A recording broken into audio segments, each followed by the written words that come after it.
Hi, AMC Movie Talk fans. This is David Oyelowo here. Make sure to see Selma this January at an AMC near you. Enjoy the show.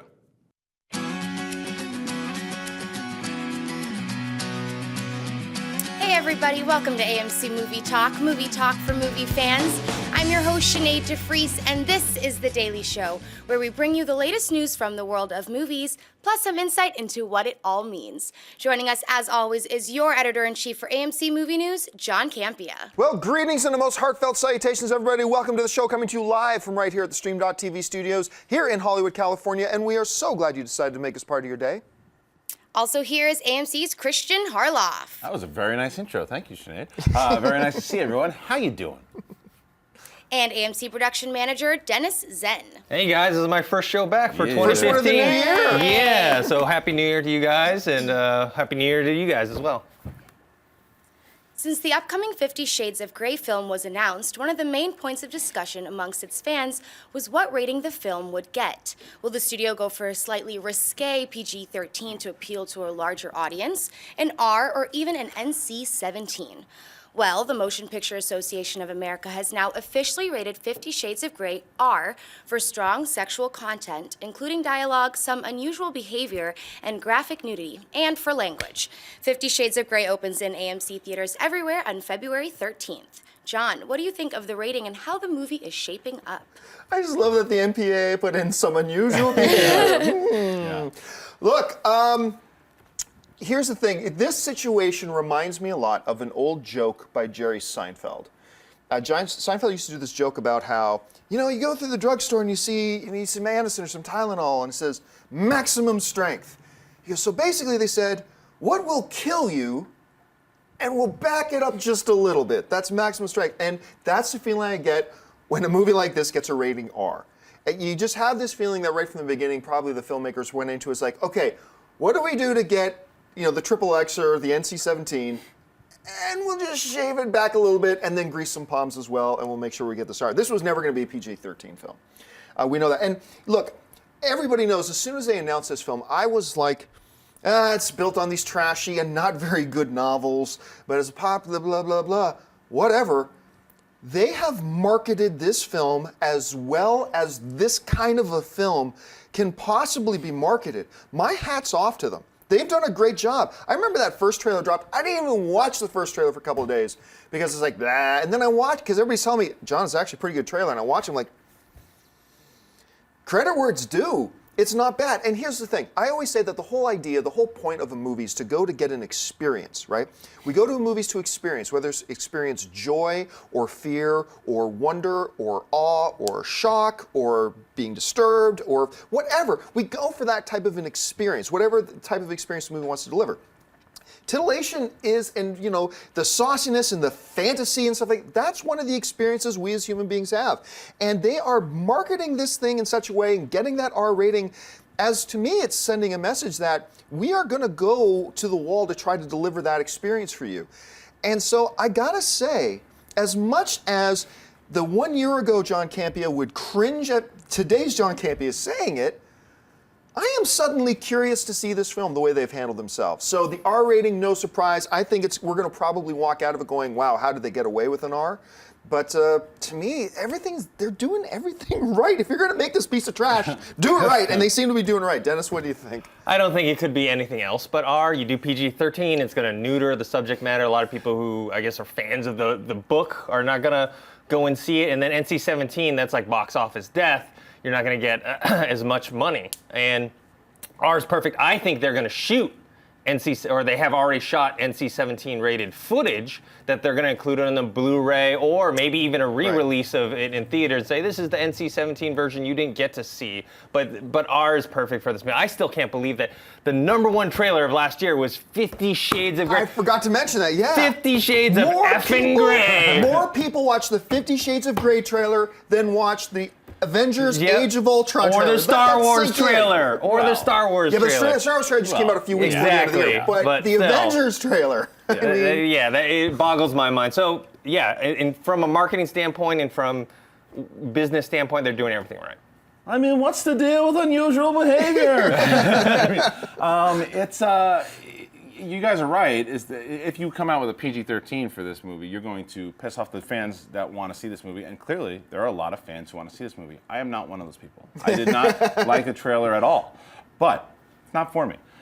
It is going to get a lot of people interested because they're sticking to the source material. That's obviously, if they're going R and they're going to unusual behavior, which is what this movie's all about, then good for them. For marketing, like you said, they're marketing it the exact way that they should. They're targeting their audience who has read this book, knows this material, and said, no. All that creepy stuff that you guys liked, it's all there. There's whips, there's chains, there's nudity. Go and see it. I mean, you said neutered, you said shaved. There's a lot of stuff going on in everyone's heads when you hear this thing. So let's get to it. You know, it's funny. Not so long ago, I preached that I believe this, and I still believe this movie is a little bit too late. They should have. This movie should have come out last year. They should have tried to strike a little bit faster while the iron was hot. But that being said, I would have thought this movie opens 35 million opening weekend, 40 million would be considered a real accomplishment. But today, like you were pointing out, the trailer comes out and it is the most watched trailer of the year. Here's a little bit more anecdotal evidence too. I have a newsreader that I use. And as I'm looking through all the stories that have come out that day, it also gives you a little bit of an indication how many times this story's been shared. And if the story's been shared like over 100 times, that means, oh, that might be a significant story, right? 100 times, sometimes like 1,000 shares on a big story. I came across this one late last night, and it was already like 25,000 shares. Wow. My initial estimates of 35 to 40 million opening weekend, out the window. That's gone. This movie's going to be a hit. See, I still don't think the movie's going to be good. Yeah, that's another conversation altogether. But it's like a car wreck, right? Yeah. You're like driving in a car and you see there's a With car wreck in the nudity now. distance. Yeah. And you want to take a look, you know? Car wreck? Was this Cronenberg's Crash or something? Yeah, everybody's okay, and for some reason they don't have no pants on. But you know what? I will say this. Like I said, compared to last year, my expectations for how good the film will be are a little bit now just raised a little bit. I'm no longer expecting it to be a horrible piece of garbage. I'm thinking it might be okay. Who knows? All right, what's next? Deadline is reporting that actor Michael Keaton, who is currently one of the frontrunners for a Best Actor Oscar at the upcoming Academy Awards, is now in talks to join the upcoming King Kong film Skull Island. If Keaton does sign on, he'll be joining already announced cast members Tom Hiddleston, who plays Loki in the Marvel Cinematic Universe, and J.K. Simmons, who is the frontrunner for Best Supporting Actor at the Oscars this year. Christian, what would you think of Michael Keaton joining Skull Island? You guys see that like big monkey back there? I love it. I know we're not buy it sell, but I'm buying it. Yeah, it's great. Michael Keaton right now is on a roll, and to put him in a movie with those guys that they already have in there, Hiddleston and Simmons, guys that are, Hiddleston has a lot of buzz on him, and Simmons, of course, after Whiplash, and I like when these big budget kind of spectacular movies now are going after these Oscar caliber actors, and they're paying attention more and more, not just to who the big movie star is, but who the best actors are, and they're going after that right now, and Keaton is one of those guys. Catch him while he's hot. And that's what a lot of these guys do. They do these smaller films like Birdman, get the prominence, hey, I'm back, guys, and then they go, well, let's get some of those paychecks, and let's do movies I want to do, but movies that are enjoyable for everyone else, and to bring Skull Island into it and having him, yeah, I'm on board. Yeah, this is where, think about this. When Skull Island comes out, you could have the two reigning, defending, acting Oscar winners like in this film at the same time. And you're right, Keaton's been on a bit of a roll. Let's even look at everybody knows about Birdman, because it's one of the best films of the year, might win Best Picture. But regardless of what you think of the film, I actually enjoyed Need for Speed a little bit.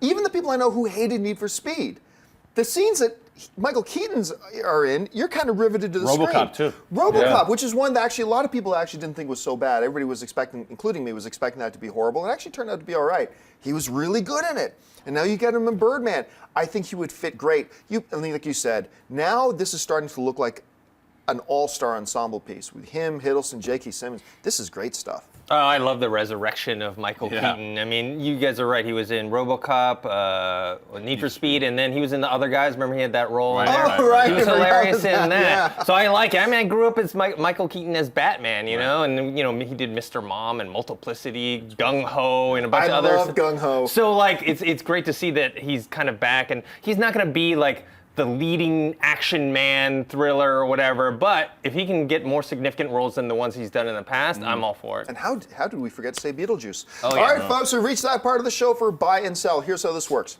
In front of her, Sinead's got a few other items in the world of movie news. She's going to run them down, and then those of us at the table are simply going to say whether we buy it or sell it. So 50 Shades of Sinead, what do we got? Filmmakers Chris Miller and Phil Lord, who wrote and directed the first Lego movie, have been giving some details about the upcoming sequel. The pair won't be directing the new film, but are still producing and writing the project. The following was said: "Well, I don't want to give you spoilers, but we were really interested in what happens to that boy who's in the meta story in the first movie when he's 4 years older. When he's an adolescent, how does that change his point of view? And it's nice to have the characters start in a different place from the first movie. Emmett, for example, was in an existential crisis of having seen another dimension and was questioning the whole point of his existence." Dennis, buy or sell Lord and Miller's comments? I buy the comments. I would love to see them come back and direct it, but this is, I guess, the next best thing because they're producing and they're writing it. And I like the concept of it, like coming from that boy's perspective and being older. I expect more violence and more focus on the opposite sex in this version. 50 Shades of Lego. I buy it as well too. And what I like, it looks like they're going the Toy Story 3 route, because that's what they did with Andy. They picked them up later on, except they're jumping straight up with the second one. These guys you talk about people who are on a roll and are hot and know what they're doing right now, and they're caring. That's why I buy their comments, because they clearly care about the story. It's not just a cash grab as to where they say, oh, the first one did so much. We'll make them continue right afterwards. No, what's going to be best for the story? What's best for the characters? And that's clearly what they're doing. I love these guys right now, so yeah, I buy it. I agree with you though. I'd rather see them direct it, but I'll take them producing and writing. I am going to sell it. Really? And look, I love the first one, right? And one of the things that I thought worked in the first one, but it's not really one of the reasons I like the first one, is the Will Ferrell and his son little bit. That was nice and that was cute and it was surprising when it happened in the film. But when I think about all the things that I love about the Lego movie, that wasn't one of the parts, although I thought it worked. I don't want to revisit that kid. I want to be in the Lego world. I want to focus on Emmett and everything else that's going on, around him and in that Lego world. That's what I want to see. I don't want to see some kind of split 1 foot in two worlds. I do think it's kind of funny, Emmett has this existential crisis because he's seen another dimension, but I don't want to see a movie that's split between the real world and the Lego world. I just want to see a Lego movie. Did they say they're definitely doing that, or is it just maybe, because the same way Will Ferrell, the son, was the focus, if you will. They weren't in it that much. Maybe that's just the main theme. Yeah, well, of it's it. my interpretation of the comments, Yeah. which I'm hoping my interpretation, but it sounds like we're going to focus on this kid because now he's older from his perspective. And even when they talk about Emmett, it's about his problem because he's been in that world and in this world, focused on the kid. It worries me that we're going to see too much time spent in the quote unquote real world. So while I'm still dying to see the movie, can't wait to see it, I'm not a big fan of these comments. So, all right, what's next? Hot on the heels of the first Ant-Man trailer, it's been reported that Oscar-winning actress Reese Witherspoon has signed on to join Matt Damon in the satirical sci-fi film Downsizing. The project is described as a man, Damon, and his wife, Witherspoon, who, deciding that their lives have gotten out of hand, decide to voluntarily have themselves shrunk down. Unfortunately for the man, his wife backs out at the last minute. John, buy or sell the sounds of Downsizing? Sell. Sounds real. Look, I love the players involved. I love Matt Damon. I am one of these. I'm not on the hate bandwagon for Reese Witherspoon. I really like her. I think she's great. But this sounds stupid to me. Who knows? Might end up being my favorite film of the year. But just as a concept, I think this sounds ridiculous. It's a sell for me. Christian? I'm gonna buy it only because it's Witherspoon and Damon. Because if it was two other actors that were just picking their projects, I bet this is gonna be a Honey, I Shrunk the Kids ripoff. What it clearly could sound like. Right. But it could be a remake of, in a more serious vein, it's a sci-fi and not comedy of Inner Space, which had a little more comedy in it, but maybe it's more of the drama side. Matt Damon picks really good projects. Maybe he read the script. Same thing, Reese Witherspoon, if you haven't seen Wild, she knocked it out of the park in that film. And is a pretty good producer as well. So maybe they got together and said, hey, this might sound silly in the long run, but in the long run, we could make this something really special. That's the only reason. It does sound fairly silly, but because of them, I'm buying it. I'm buying it because it reteams Reese Witherspoon with Alexander Payne. Right, who they did Election together, which is still my favorite movie of both of theirs. It was kind of a dark, more satirical comedy, and I hope they're bringing that to this. Matt Damon, I think he's underrated when it comes to comedy. I mean, everyone knows him as the dramatic actor and as Jason Bourne as well, but I liked him in Stuck on You, that Farrelly Brothers movie. Is this going to be a straight comedy, or is it more sci-fi? It's a sci-fi comedy. Satirical sci-fi is what they're calling it. So I'm looking forward to it, and I think Alexander Payne, I mean, he's done all these other movies that are kind of set in modern time, and this will be interesting to see him do something that's a little out of his element. Yeah. Actually, if you're talking about Damon with comedy, don't forget like his appearances on Entourage have always been hilarious, and his appearances as himself on Jimmy Kimmel. Well, on Jimmy Kimmel has been great, but on House of Lies. Oh, I haven't seen that. When he's playing himself on House of Lies, he takes it to 11. It's actually I kinda crazy. actually like his cameo in Jay and Silent Bob Strike Back with him and Ben Affleck. Yeah. All right, what's next? Well, speaking of Ant-Man, actor Paul Rudd has reportedly signed on for his next film. Based on the 2012 best-selling novel of the same name, Rudd will star in the revised fundamentals of caregiving. The story follows a man who, after losing everything, goes back to school to become a personal caregiver. His first client is a beyond difficult 19-year-old. The two develop a friendship which leads to a harrowing road trip. Christian, buy or sell the sounds of the revised fundamentals of caregiving? I gotta up my credit because I'm buying everything today. I'll buy this as well, and it's again because of Paul Rudd and from the sounds of Paul Rudd on a road trip. Paul Rudd, I don't know who the 19-year-old is, but whoever it is, Paul Rudd, from everyone that's ever worked with him, it says he's a giving actor, a back and forth, and this seems, he's really good with movies with heart. Even in the Ant-Man trailer, if you see that, just that one moment where he's got his daughter and his daughter leans over, you buy it. You buy it, and you buy him as he's a warm dude, he's a funny dude, and he's a likable guy. So this premise sounds like something that I could very, very well buy into, and I'm excited to see it. Dennis? I'll buy it for now. I mean, maybe after we see a trailer, we'll see how it is. It seems like when I read about it and I read about the author, it sounds like more like a heavy subject matter that maybe has some comedic elements about it. I'm more interested in seeing, I guess the director is Rob Burnett, who's the executive producer of The Late Show with David Letterman. So he's been doing that for like 20 years. The Late Show's ending, and so now he's going to he's directed a few smaller things before, but this is like his big foray into directing. I'm interested in seeing how that transition works out for him.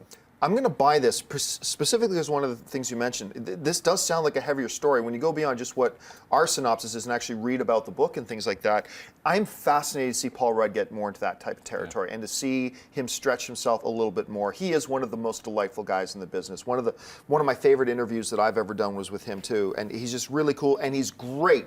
He is one of those very quietly has gone on to be one of the most successful comedic actors in Hollywood today. We think of Farrell's and we think of all those other guys, but Paul Rudd is in probably like 5 of the top 20 comedies of all time. Like, he's just so consistent.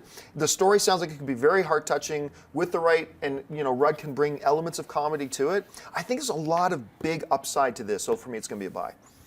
All right, folks, we've reached that part of the show for Mailbag. Listen, if you've got a topic or question you'd like us to address on the show, you can email us anytime at amcmovietalk@gmail.com. Now, if you're watching us live, and we do this show live every day at 11 o'clock Los Angeles time, you can tweet in some questions to us right now, and Sinead will pick out a couple that she deems worthy. But for now, let's get to the mailbag. So, Sinead, what do we got? Henry K. writes, "Hey, John and co. With the Oscars coming up, I couldn't help be reminded about last year's debacle regarding the 2 Academy members admitting that they had voted for 12 Years a Slave without actually seeing it, but given the social relevance, they felt obligated to vote for it. Whatever became of this? And going forward, what is your stance on the credibility of the Academy Awards?" You have to understand the Academy Awards, because of how important movies are to me, it's not joking, it's not hyperbole. The Academy Awards are my second favorite day of the year. Besides, there's Christmas, Academy Awards. More than my birthday. I look forward to the Academy Awards every year. It's one of my favorite things, and I hold it in very high regard. And when I heard about these 2 ass clowns, that, they have the privilege. You know what I would do to have the right and the privilege for voting on the Academy Awards? I would do a lot of illegal stuff to have that privilege. These guys have that privilege, can't be bothered to watch a movie and cast a vote like that. I was outraged, and I'm still outraged. Whatever became of that, I don't know, and it's proper that I don't know. That should be handled behind closed doors with the Academy. I would hope they've been tarred and feathered and run out of town. That's what I hope, but I don't know, nor should I know. It's not appropriate for me to know. But I also want to keep this thing in perspective here, okay? When we're talking about the Academy, you're talking, it could be north of 7, but let's for argument's sake say 6,000. These are 6,000 voting members. And when this type of number comes out, that 2 people came out, we got revealed that 2 people voted, okay, that's fine. 2 people make up 0.03% of the Academy vote. 0.03%. Now, when you're talking about something like the laughingstock, to me at any rate, that is the Golden Globes, you have like 69 voting members that just get 15 of them and go, you know what? We need to have Angelina Jolie and Brad Pitt at our award show to make it look good, so let's nominate that piece of garbage thing that she was in and nominate for Best Picture.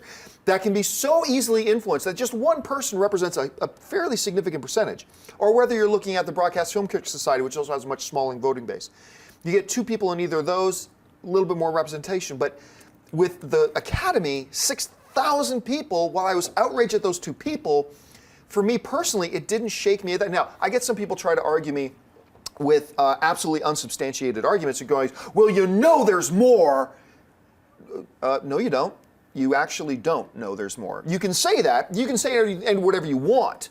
But that doesn't make it so. What we have in front of us is that they discovered that 2 people did it, and I'm incredibly pissed off about it. But let's keep it in perspective. It's 0.03%. Which in the long run doesn't really mean anything. So that's my whole spat and cabeel about it. Anyway, Christian, your thoughts on it? It makes me nervous that there could be other people doing Sure. it, but like you said, there's nothing you can do about it. If there's two idiots come out and go, yeah, we did that, morons, you know, to even admitting it that they in the first place.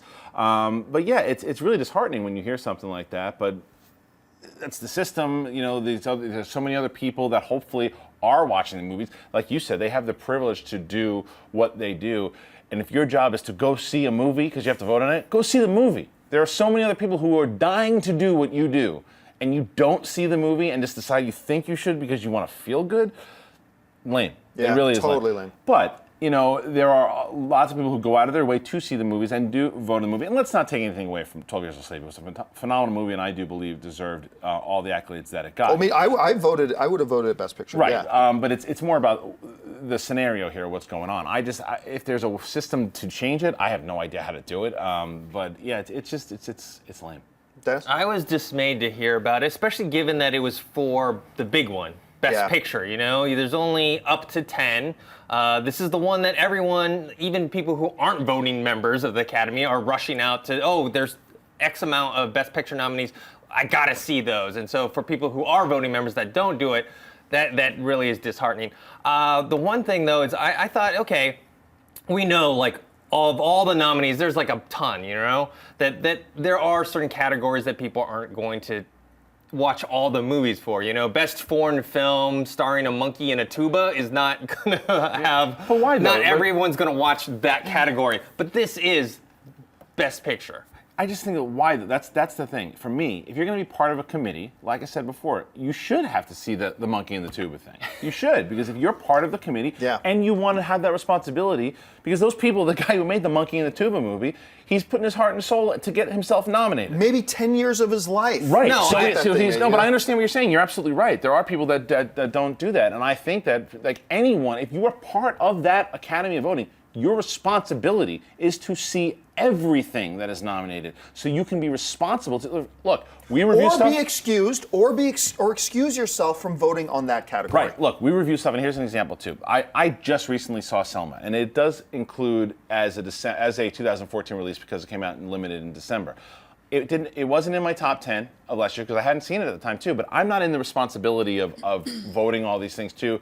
I went. There's a certain amount of movies. I picked my list from the movies that I saw of 2014. I was not invited to vote into the Academy. You would have bet your ass that I would have done it. I'm telling you right now. So. Well, the one thing I am saying though is I can guarantee not all the Academy members have watched every movie in every single category. That's the one I know for sure. But what I would hope though is that once here I kind of mentioned that if there's a guy who's seen like, look, there's 2 of these front runners I have not seen, that they would go, I got to excuse myself from voting in that category. Right.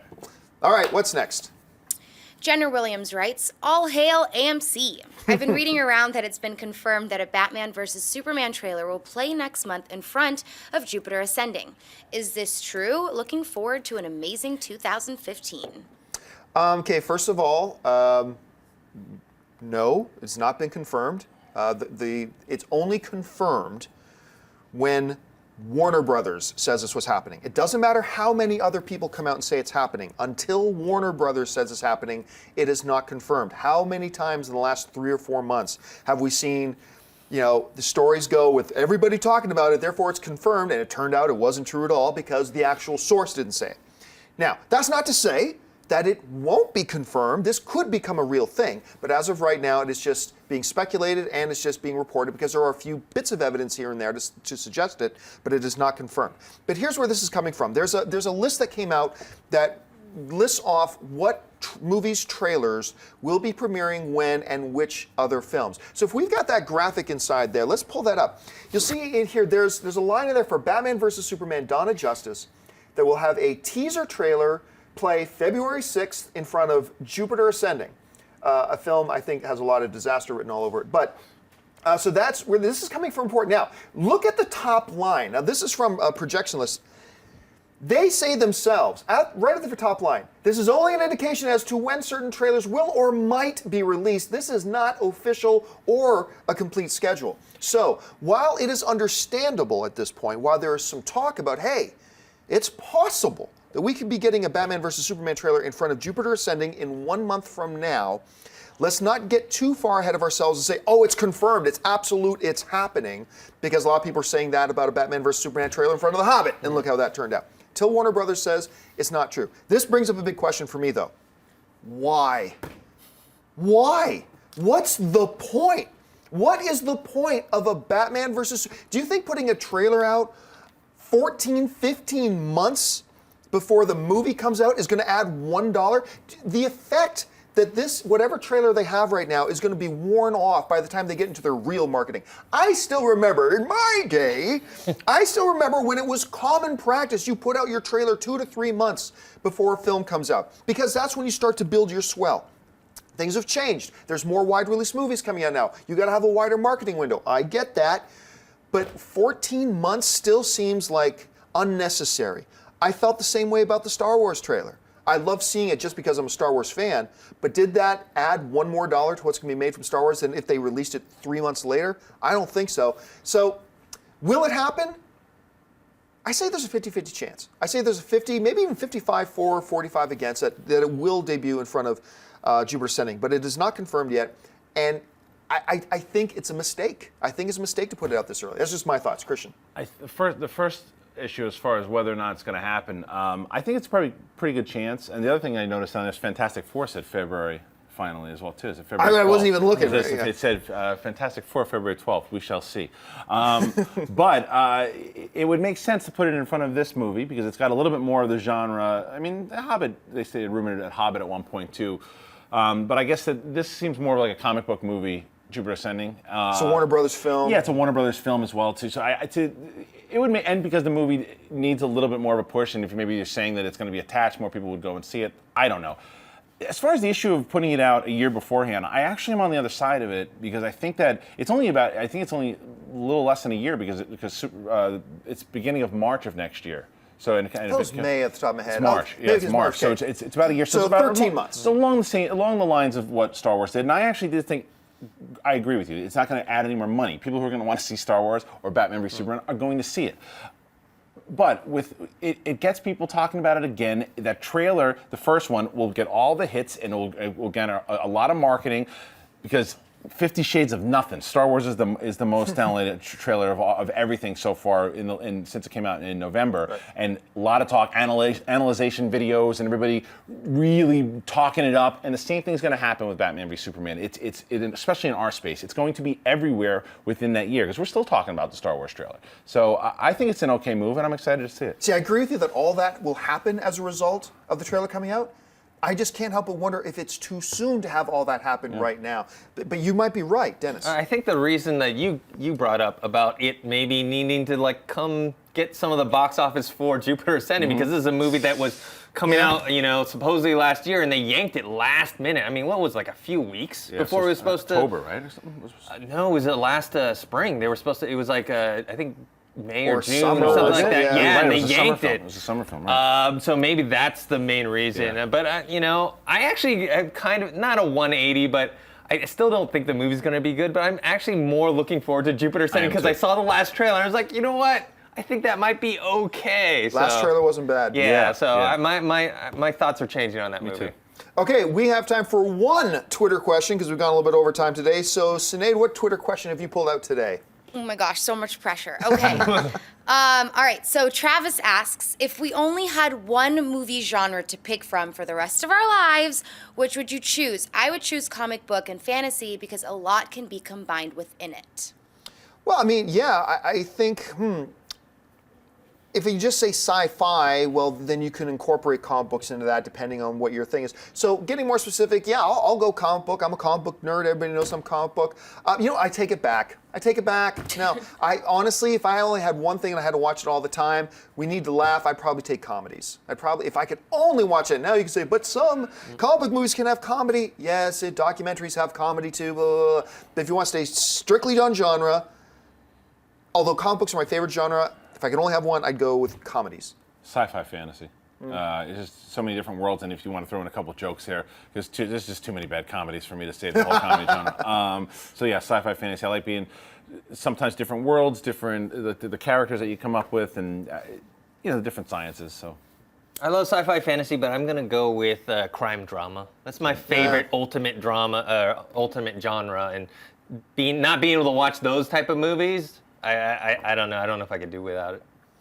What about you, Sinead? Which would you have on your viewing list? I would 100% choose comedies. Absolutely. There we go.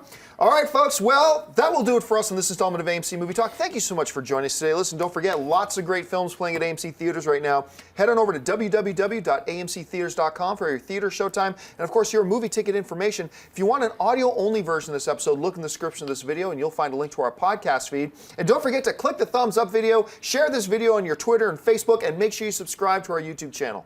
I want to thank, first of all, the guy sitting at the table with me, sitting right over here, Mr. Christian Harloff. Christian, where can people find you online? right outside, waiting for 50 Shades of Grey. You can find me on Instagram or on Twitter at Christian Harloff. Of course, our production manager, Mr. Dennis Zen. Dennis, where can people find you? You can find me on Twitter at ThinkHero, or on Instagram, Dennis.tzeng. And our lovely host today, Sinead DeFries. Sinead, where can people find you? I'm on Twitter and Instagram at Sinead DeFries and at that'ssosinead.com. You can find me on the interwebs at John Campia. Thanks a lot for joining us today, guys. My name is John Campia for AMC Movie News, and until next time, bye-bye. Hey everyone, if you like this video, click that thumbs up button and make sure to subscribe to our AMC Movie News YouTube channel. It's free and helps you stay up to date with all the latest movie news, as well as our daily AMC Movie Talk show. Also, make sure that you follow us on Facebook and Twitter to stay up to date with all of our special promotions, contests, and prize giveaways.